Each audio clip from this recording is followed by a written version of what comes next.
Hello friends, पहा आमच्या घराची अवस्था कशी झाली आहे ते. पूर्ण रिकामं आहे, त्यानंतर अस्तव्यस्त पडलेले सामान.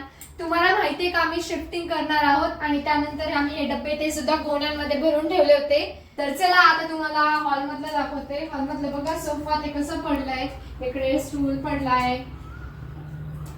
त्यानंतर तुम्हाला आमचा बेडरूम सुद्धा दाखवते. हे बघा, ताईची रूम सुद्धा किती अस्तव्यस्त झालीये. आम्हाला जायचंय त्यामुळे बॅगा सुद्धा आम्ही पॅक करून ठेवल्या होत्या. कपाटामध्ये सुद्धा बॅगा भरून ठेवल्यात, बऱ्यापैकी सामान भरलंय. आता तुम्हाला मी माझी रूम दाखवते. हे बघा माझी रूम, माझ्या रूम मध्ये पण तेच आहे, बॅग भरून ठेवल्यात. त्यानंतर असं अस्तव्यस्त झालेला आहे सगळा पसारा.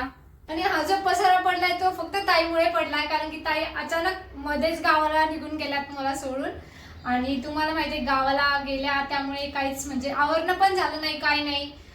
तर ताई आल्यावर आम्ही लवकर आवरून लवकर आम्ही शिफ्टिंग करणार आहोत. आणि असेच आमचे इंटरेस्टिंग व्हिडिओ पाहत राहा. कसा वाटला ब्लॉग नक्कीच कमेंट करून सांगा. Bye bye.